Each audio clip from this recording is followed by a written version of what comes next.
Let's talk about Tragic accidents. today. I'm going to show you some tragic accidents. Watch the video to the end and let me know if you've ever had an accident. And can you like the video and join my Roblox group and follow me on Roblox?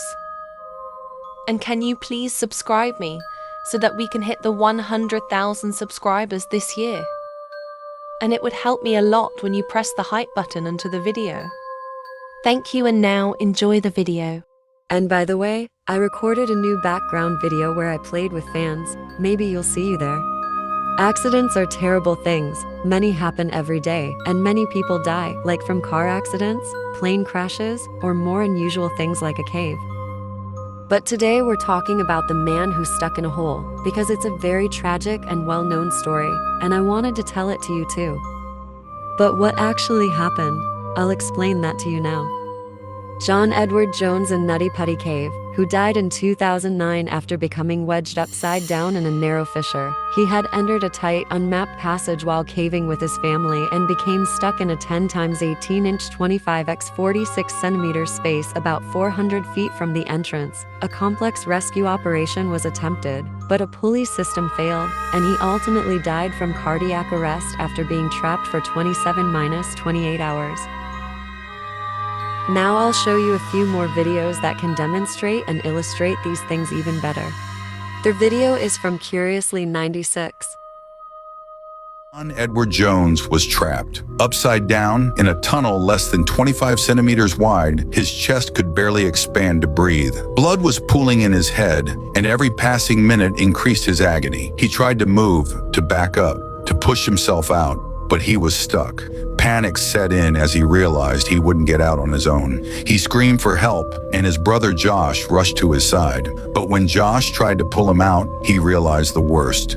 There wasn't enough space to free him. John was caught in a deadly trap, and time was running out. Nutty Putty Cave was infamous for its narrow, treacherous tunnels. For years, spelunkers had explored its tight passages, and several cases of people getting stuck had been recorded. In 2006, the cave was even closed due to safety concerns, but was reopened in 2009 with new regulations. For John, a 26-year-old who had grown up exploring caves with his family, this seemed like the perfect opportunity to relive old adventures. He, his brother Josh, and a group of friends decided to explore the cave together, confident that they understood the challenges ahead. But nothing could have prepared them for what was about to happen that night. As he navigated the cave, John decided to test his limits and entered a passage known as the birth canal, a space so tight that people had to squeeze through. However, he believed he had found a shortcut and ventured into an even narrower passage, unaware that he had taken the wrong turn into Ed's Push,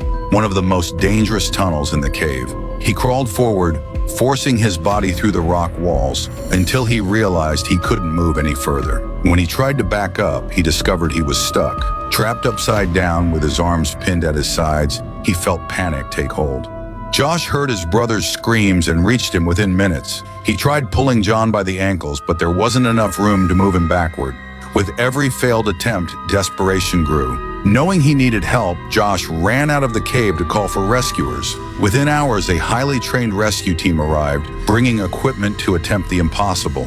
They tied ropes and set up a pulley system to pull John back to safety.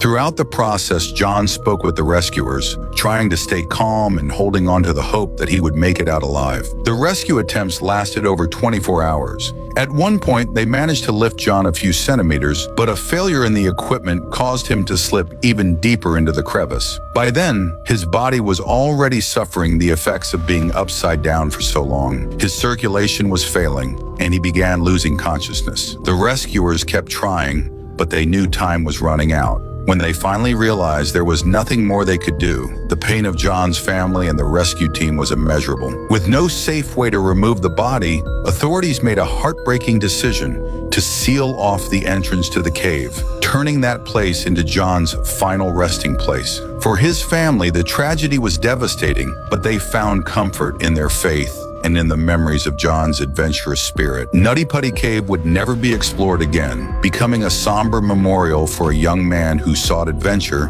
but met his fate in the depths of darkness. That's really sad, and I feel so sorry for John's family. It's truly awful, and that wasn't a nice way to die. And why would anyone even climb into caves like that? I would probably die of shock before then. But I'd like to show you another video, because it uses more pictures to illustrate it. The video is from Mr. Curie. A 15-year-old boy decided to explore the Yamaga cave with his friends during a school field trip. Since he was already familiar with the cave from previous visits with his brother, he excitedly took the lead, unaware that he was heading in the wrong direction. As he advanced, the tunnel became increasingly narrow, forcing him to crouch and eventually crawl on the ground. At one point, he chose a path based on his memory, but being alone and without reference to his friends, he didn't realize he was going too deep. Suddenly, he slipped between two rocks and became completely stuck in a tight space, with his chest compressed and, even worse, upside down. In this position, blood started accumulating in his head and heart, increasing the risk of cardiac arrest. His friends, realizing that Morris was taking too long to return, alerted the teacher, who entered the cave to search for him. The teacher managed to spot the boy's feet, but due to the narrow space, he couldn't reach him. Lacking experience in such rescues, he attempted to pull Morris out using a belt, but it snapped, causing the boy to slip even deeper and hit his head, leading to bleeding. Seeing the severity of the situation, the teacher exited the cave to seek help.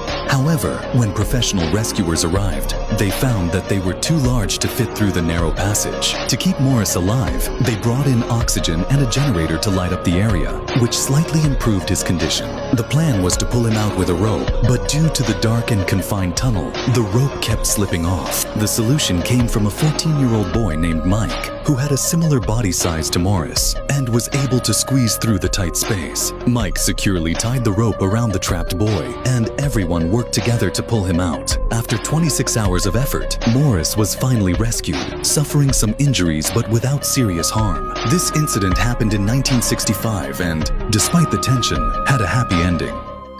I can't put it into words any other way. Something like this is just awful. I found one last video that shows a little more. The video is from Macabre Book.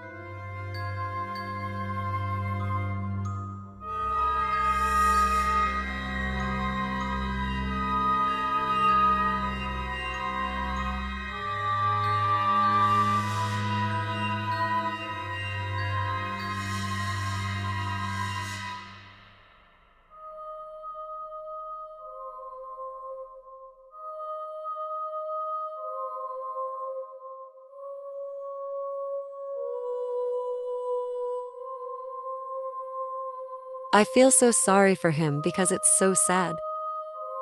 I actually wanted to tell you more tragic stories, but I only found the ones suitable for a video.